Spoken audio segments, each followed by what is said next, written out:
Bismillahirrahmanirrahim. Assalamualaikum warahmatullahi wabarakatuh. Halo teman-teman semuanya. Bagaimana kabarnya hari ini? Semoga kalian tetap dalam keadaan sehat walafiat serta tetap dalam perlindungan Allah Subhanahu wa taala. Sebelum kita masuk ke pembahasannya, izinkan saya untuk memperkenalkan diri terlebih dahulu. Saya Rianti Setianur Agustin, NIM 19070160039 dari kelas Psikologi 5A, Program Studi Psikologi, Fakultas Psikologi dan Kesehatan, Universitas Islam Negeri Wali Songo Semarang. Gunanya saya membuat video pembelajaran ini untuk memenuhi tugas psikologi perkembangan anak dan remaja berkebutuhan khusus dengan dosen pengampu Ibu Siti Hikmah, SPD MSI. Di video ini, saya akan membahas mengenai faktor penyebab anak dan remaja berkebutuhan khusus diskalkulia dan penerapan psikologis pada anak dan remaja berkebutuhan khusus yang mengalami hambatan konsentrasi dan atensi diskalkulia. Sebelum kita memasuki pembahasan utama, saya ingin mengajak teman-teman mengingat kembali apa itu diskalkulia, yang tadi telah dibahas di video sebelumnya. Apa sih itu diskalkulia? Hayo dijawab. Oke, diskalkulia juga dikenal dengan istilah math difficulty atau gangguan dalam matematika. Diskalkulia diartikan sebagai gangguan belajar di mana anak mengalami kesulitan dalam memecahkan masalah yang berkaitan dengan angka. Anak akan menunjukkan kesulitan dalam memahami operasi matematis. Biasanya ditandai dengan kesulitan belajar dan mengerjakan tugas yang melibatkan angka, jari tangan, jam atau waktu, juga simbol matematis seperti tambah, kurang, kali, bagi, akar, maupun simbol matematis lainnya. Lalu, apa sih yang menjadi faktor penyebabnya? Yang pertama, faktor genetik, yang mana ini merupakan gangguan yang diturunkan secara turun-temurun dari keluarga. Dan yang kedua, faktor psikologis, yaitu terjadinya fobia terhadap matematika.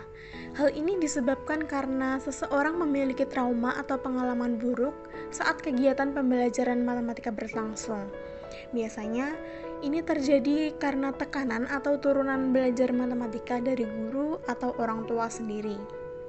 Yang ketiga, kelemahan pada proses penglihatan atau visual. Anak yang memiliki kelemahan ini besar kemungkinan akan mengalami diskalkulia. Anak ini juga berpotensi mengalami gangguan dalam mengeja dan menulis dengan tangan.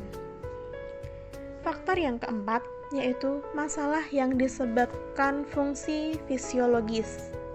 Masalah yang disebabkan terjadinya kelainan pada otak, terutama bagian penghubung antara parietal dan temporal otak. Dan faktor yang kelima yaitu masa kehamilan, yang mana dalam masa kehamilan terjadi gangguan pertumbuhan atau terjadi kecelakaan yang sehingga menyebabkan bayi akan lahir secara prematur. Oke, sebelumnya ada hal yang perlu diingat dalam memberikan intervensi anak yang memiliki konsentrasi, itu kita harus sabar dan jangan memaksa karena akan cenderung memberontak. Jadi, ada beberapa hal yang bisa kita lakukan. Yang pertama, mencermati aktivitas atau kegiatan yang disukai. Dengan ini, anak akan memiliki perhatian yang lebih pada aktivitas yang disukai dibandingkan dengan yang lain. Misalnya, anak suka sekali memperhatikan gambar-gambar hewan, dan ini bisa dijadikan dasar pendekatan pada anak melalui hal yang disukainya. Yang kedua, mengajarkan dan menguatkan perhatian yang terfokus dan mendetail. Misalnya, memberikan stimulus yang berupa gambar-gambar untuk mencari persamaan atau perbedaan. Bisa juga dilakukan dengan permainan puzzle. Dan yang ketiga, memberikan pujian atau hadiah pada anak apabila anak berhasil menyelesaikan tugasnya dengan baik. Nah, sekarang yuk kenali beberapa penanganannya. Anak yang memiliki kesulitan dalam berhitung dapat ditolong dengan beberapa cara. Yang pertama, memberikan anak banyak pengalaman konsep-konsep tentang penjumlahan dan pengurangan sebelum dikenalkan dengan tanda plus dan minus. Yang kedua, memperhatikan kesalahan-kesalahan anak dalam menjumlahkan dan mengurangi terutama pada perhitungan yang bersifat penjumlahan dan pengurangan. Yang ketiga, mengajarkan perkalian sebagai satu cara yang lebih cepat dan efisien daripada penjumlahan. Yang keempat, menggunakan jam yang dapat dimanipulasi untuk menerangkan tentang waktu. Yang kelima, memberikan pujian kepada anak yang sudah menunjukkan kemajuan, tetapi jangan terlalu menekan atau memaksa anak untuk berhitung. Selanjutnya, ada terapi atau intervensi yang bisa dilakukan untuk gangguan ini. Salah satu terapi atau metode untuk mengatasi anak kesulitan belajar matematika adalah dengan metode metakognisi. Metakognisi pertama kali diperkenalkan oleh John Flavel, seorang psikologi dari Universitas Stanford pada sekitar tahun 1976. Metakognisi memiliki peran penting dalam pembelajaran matematika dan dalam pemecahan masalah matematika. Terkait dalam hal tersebut, metakognisi merupakan suatu kesadaran siswa, pertimbangan, dan pengontrolan atau pemantauan terhadap strategi serta proses kognitif diri mereka sendiri.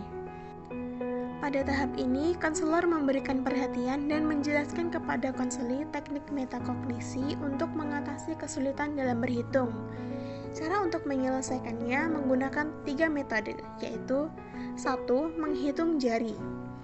Menghitung jari adalah suatu cara berhitung matematika dengan menggunakan alat bantu jari dalam operasi menjumlah, mengurangi, mengali, dan perhitungan lainnya. Dan tentunya ini dimulai dari bilangan yang kecil atau bilangan yang mudah.